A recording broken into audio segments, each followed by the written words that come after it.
CCTV hot news നിങ്ങൾക്കായി സമർപ്പിക്കുന്നത് Powerguard solar system Koonamuchi. നമസ്കാരം. CCTV ഹോട്ട് ന്യൂസിലേക്ക് സ്വാഗതം. കേരളക്കരയ്ക്ക് ഞായറാഴ്ച തിരുവോണം. ഉത്രാടപ്പാച്ചിൽ കഴിഞ്ഞ ഞായറാഴ്ച മാവേലി മന്നനെ വരവേൽക്കാനായി മലയാളികൾ ഒരുങ്ങി. ഗൃഹാതുര ഓർമ്മകളാണ് പൊന്നോണം മലയാളിക്ക് സമ്മാനിക്കുന്നത്. ഗുരുവായൂർ ക്ഷേത്രത്തിൽ ഭക്തർ കണ്ണന് തിരുമുൽക്കാഴ്ചയായി ഉത്രാടക്കുലകൾ സമർപ്പിച്ചു.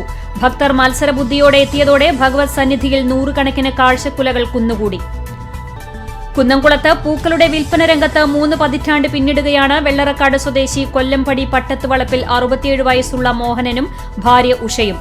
അത്തം മുതൽ ഉത്രാടം വരെ കഴിഞ്ഞ 30 വർഷമായി കുന്നംകുളത്ത് മികച്ച രീതിയിൽ പൂക്കൾ വിൽപ്പന നടത്തിവരുന്നവരാണിവർ. പൊന്നോണത്തെ വരവേൽക്കാൻ മലയാളികൾ ഒരുങ്ങി. വിവിധയിടങ്ങളിൽ ഓണക്കോടി വിതരണവും ഓണച്ചന്തകളുടെ ഉദ്ഘാടനവും നടന്നു. പുനേർകുളം പരൂർ മാഞ്ചിറകൾ ഭഗവതി ക്ഷേത്രത്തിൽ ഉത്രാടക്കുല കാഴ്ച സമർപ്പണവും ക്ഷേത്രമുറ്റം ടൈൽസ് വിരിച്ചതിന്റെ സമർപ്പണവും നടന്നു.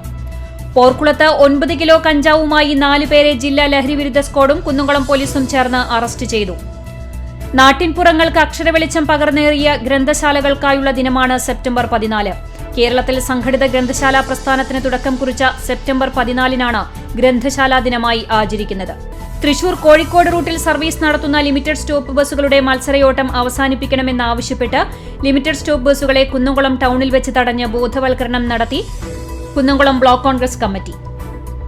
കുന്നംകുളം നഗരസഭയുടെയും ആയുർവേദ ആശുപത്രിയുടെയും നാഷണൽ ആയുഷ് മിഷന്റെയും സംയുക്താഭിമുഖ്യത്തിൽ വയോജനങ്ങൾക്കായി മെഡിക്കൽ രോഗനിർണയ ക്യാമ്പ് സംഘടിപ്പിച്ചു. ചാലിശ്ശേരി പഞ്ചായത്ത് നാഷണൽ ആയുഷ് ഹോമിയോപ്പതി വകുപ്പ്, ഹോമിയോ ഡിസ്പെൻസറി എന്നിവയുടെ സംയുക്താഭിമുഖ്യത്തിൽ വയോജന ക്യാമ്പ് സംഘടിപ്പിച്ചു. വാഗ അയ്യപ്പൻ മാസ്റ്റർ വായനശാലയിൽ ഗ്രന്ഥശാല ദിനാചരണം നടത്തി. ഗുരുവായൂർ ക്ഷേത്രത്തിലെ ഭണ്ഡാരം വരവായി 5,81,81,109 രൂപയും 2 കിലോ 626 ഗ്രാം 500 മില്ലിഗ്രാം സ്വർണവും 17 കിലോ 700 ഗ്രാം വെള്ളിയും ലഭിച്ചു. കാലിക്കറ്റ് സർവകലാശാല BA പൊളിറ്റിക്കൽ സയൻസ് പരീക്ഷയിൽ 1ാം റാങ്ക് നേടിയ ചൂണ്ടൽ പഞ്ചായത്തിലെ 17ാം വാർഡിലെ പെലക്കാട്ടുപയ്യൂർ സ്വദേശിനി അൽവീന ബാബുവിനെ ഇന്ത്യൻ നാഷണൽ കോൺഗ്രസ് 17ാം വാർഡ് കമ്മിറ്റിയുടെ ആഭിമുഖ്യത്തിൽ ആദരിച്ചു. എരുമപ്പെട്ടി പഞ്ചായത്ത് 9ാം വാർഡ് ചിറ്റണ്ട കോൺഗ്രസ് യൂത്ത് കോൺഗ്രസ് കമ്മിറ്റിയുടെ നേതൃത്വത്തിൽ 70 കുടുംബങ്ങൾക്ക് സൌജന്യ അരി പച്ചക്കറി കിറ്റ് വിതരണം ചെയ്തു. Vellithiruthi blooming birds Badania senior secondary സ്കൂളിൽ ഹിന്ദി ദിവസ് ആചരിച്ചു.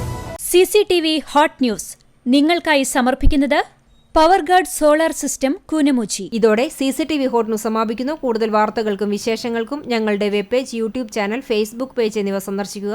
തത്സമയ വാർത്തകൾക്കായി www.cctv.online.tv സന്ദർശിക്കുക. നമസ്കാരം.